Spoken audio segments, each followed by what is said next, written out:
कृपया यहाँसम्म आइपुग्नु भएको छ भने चाहिँ हाम्रो च्यानललाई सब्स्क्राइब गरिदिनु होला। हामीले भर्खरै खोलेको च्यानल हो। हामी चाहिँ यसमा एकदमै आधिकारिक न्युजहरू मात्रै हाल्नेछौँ र तपाईँहरूले चाहिँ फेक न्युजहरू पाउनुहुने छैन। यहाँनिर हामी चाहिँ आधिकारिक न्युजहरू मात्रै हाल्नेछौँ र सुन्नुहोस् महावीरले चाहिँ के भन्नुभएको छ रामकुमारी झाँक्रीलाई।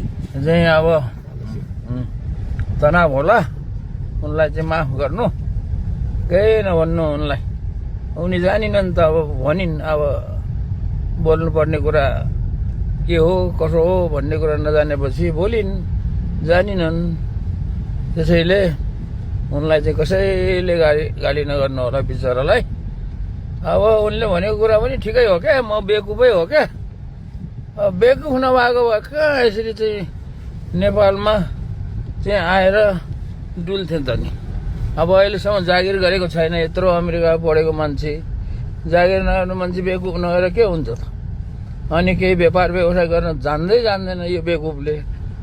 अनि चाहिँ अब खेती किसान गर्न केही जानेकै छैन, त्यही डुल्नु मात्रै जानेको छ है। गाउँ गाउँ डुल्ने, गाउँलेहरूलाई सघाउँछु भन्ने, गाउँलेहरूले जे दिन्छन् खाने, जहाँ सुताउँछन् सुत्ने। अब यस्तो मान्छे बेकुफ नभएर के हुन्छ। अनि अर्को कुरो, त्यत्रो सरकारले गर्नुपर्ने काम, राष्ट्रिय आविष्कार केन्द्र जस्तो अनुसन्धान केन्द्र, नवप्रवर्धन केन्द्र खोल्छु भनेर उफ्रिने त्यो बेकुफ, उहाँको बेकुफ हो त्यो चाहिँ मान्छे। अनि त्यत्रो कवाडी भएको 30 वर्षको सम्म नचलेको कवाडी कारखाना, त्यो वीरगन्जको कृषि औजार कारखानालाई किताब बेचेर चलाउँछु भन्ने मुर्दार कहाँ बेकुफ हो त। त्यो जस्तो बेकुफ मान्छेलाई बेकुफ भनिन्, एकदम ठिक भनिन् है। ल हाम्रो झाँक्री बहिनीलाई कसैले केही नगर्नु है।